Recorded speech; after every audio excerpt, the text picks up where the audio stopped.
It's 6 o'clock. A very good evening to you. Watching news at Prime. I'm Mbali Thethani. We begin with breaking news tonight. COPE's Colleen Makubele has been elected the Speaker of the Johannesburg Council.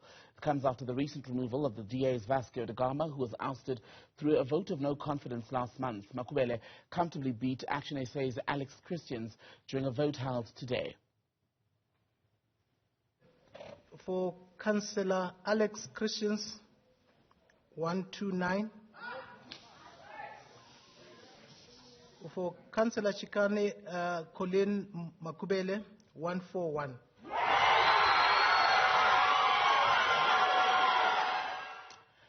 Let's go live now to the city of Johannesburg's council chambers, bringing our reporter Mbali Thethani.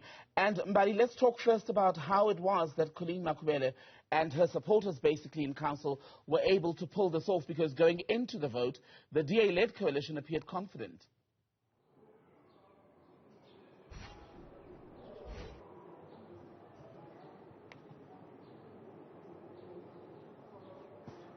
That's certainly right, Tim Gill. Of course, the opposition in the city of Johannesburg tonight are celebrating after their candidate, Colleen Makubele, was officially declared the Speaker of the city of Johannesburg. And you'd remember just even yesterday hearing from the ANC in Johannesburg saying that they will be putting forward the name of Colleen, who is from COPE, and also previously part of that multi-party coalition, which is being led by the DA. But of course, Tim Gill, just speaking to a number of political parties, you would know that in the multi-party coalition government, which is being led by the DA, it is indeed formed by a number of political parties, but indeed it was the Patriotic Alliance that, of course, turned this council to make sure that it was indeed Colleen Makubele who was at the end declared the Speaker of Council. And of course it was negotiations being done at a national level. We understand that the ANC's Paul Mashatile was also involved in those negotiations. Even the likes of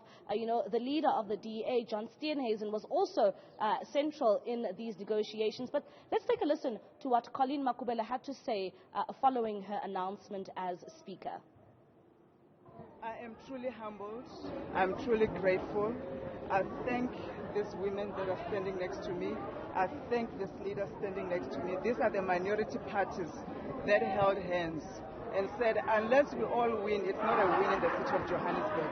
Today we have shown that the minority parties have a voice, and we've got a big role to play in the city of Johannesburg. So I'm really grateful. I'm very happy, and I thank also the other parties that have supported us, the ANC, the EFF, all the big parties, all the councillors that have voted. This is a new era for the city of Johannesburg. You are going to see a lot of changes in terms of accountability, transparency, and really service delivery for our people.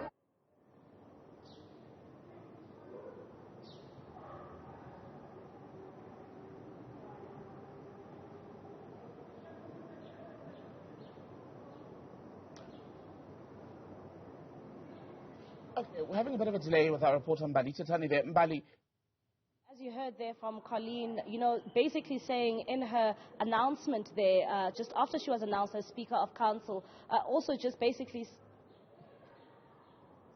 Apologies, Mbali. Go ahead. We were just having a bit of a delay connecting to you.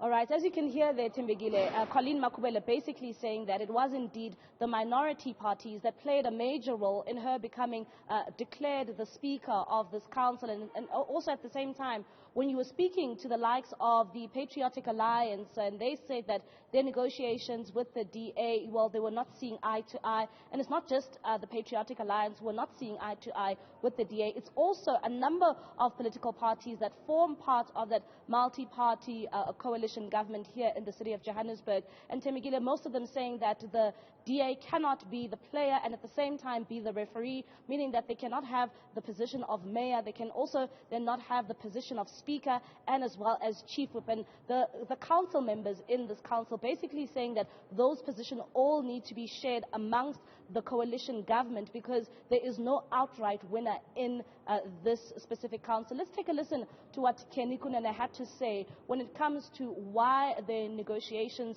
with the DA did not go forward. Our voices were listened to, our concerns were listened to, and there was an agreement and a way forward on how we are going to address those concerns.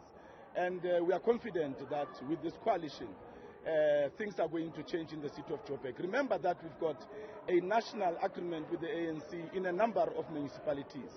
However, here in the city of Joburg and Ekurhuleni, we were forced to, by circumstances, to go with the DA. Right, let's see if we can link now. And Mbali Thethani, thank you very much for that update.